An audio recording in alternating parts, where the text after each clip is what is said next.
Dans une perspective inspirée des sciences cognitives, certains philosophes comme Arthur E. Miller proposent une analogie entre le cerveau et l'ordinateur, et plus largement entre le corps humain et la machine. Cette analogie repose sur l'idée qu'il existerait des points communs fondamentaux entre le vivant et l'artificiel. Transmission d'informations, traitement de données, fonctions programmées, composants. Relisons l'extrait que nous avions déjà cité et commenté dans notre vidéo introductive. Voici la phrase du philosophe britannique. Enlevez le capot d'un ordinateur, vous verrez un réseau de câbles et de transistors. Enlevez le capot de notre cerveau, notre boîte crânienne, et vous verrez une masse de veines et de nerfs. Nous sommes des machines biologiques.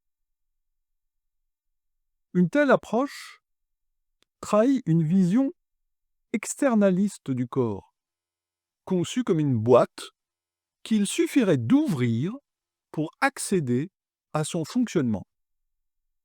Cette conception oublie une réalité fondamentale du vivant, le lien intime entre l'organisation interne de ce corps et son expressivité externe. Mais elle considère aussi que l'apparence extérieure ne serait qu'un vêtement qu'on pourrait enlever pour dévoiler l'intérieur, ce qui suppose un secret dualisme entre intériorité et extériorité.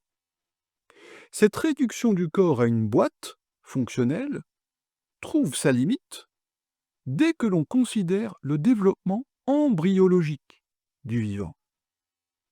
Contrairement à une machine, qui est assemblée à partir de pièces préfabriquées, le corps humain se constitue à partir de 3 feuillets embryonnaires, l'endoderme, le mésoderme et l'ectoderme. Tous 3 donnent progressivement naissance aux organes dans une logique d'interpénétration et de différenciation.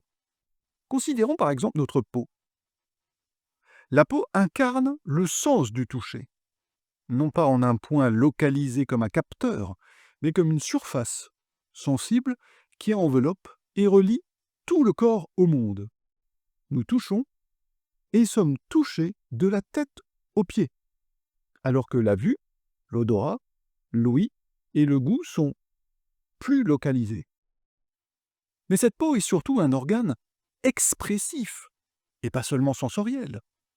Ce n'est pas un simple revêtement, comme un couvercle, mais une interface vivante entre le dedans corporel et le dehors.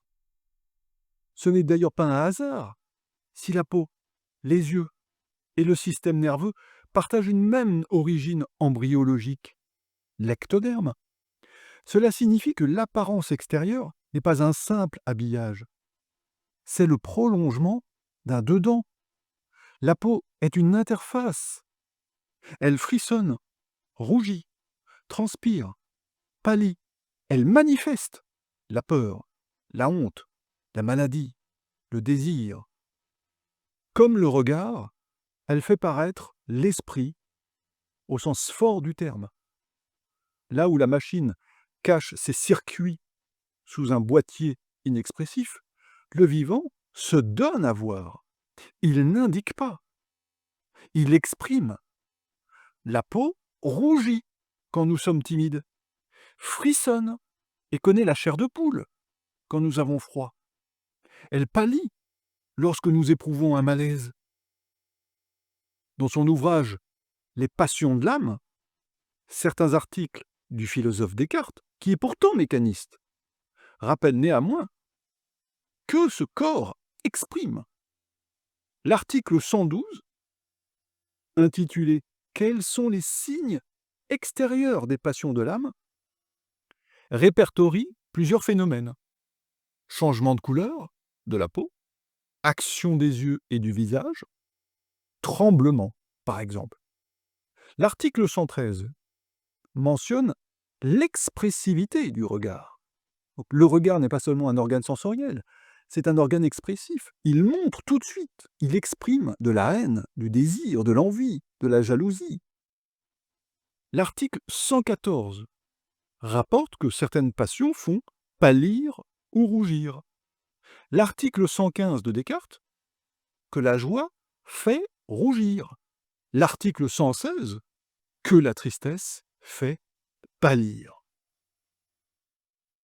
Là où la machine fonctionne en silence, le corps, lui, se manifeste, s'expose et s'exprime extérieurement. En réduisant le vivant à une logique de fonctionnement, l'analogie mécaniste passe à côté de ce qui fait la spécificité du corps humain et du corps vivant. Sa manière d'habiter le monde, de le sentir et d'y inscrire des signes de son propre être. Les travaux des embryologistes montrent donc que le corps n'est pas assemblé comme une machine à partir de pièces distinctes, mais qu'il se forme progressivement à partir de feuillets embryonnaires qui donnent naissance à l'ensemble des organes. Et cette structuration interne, dès l'origine, ne sépare pas les fonctions, mais les articule. L'extérieur vient du dedans. Cela signifie que la surface du corps est bien une émanation du système intérieur, une interface qui prolonge l'intériorité vers le monde. Là où une machine présente une séparation nette entre ses circuits internes et son boîtier externe, le corps vivant expose son intériorité à travers son apparence. Quand un œil brille, se ternit, se charge de larmes ou se dilate, ce n'est pas une simple indication.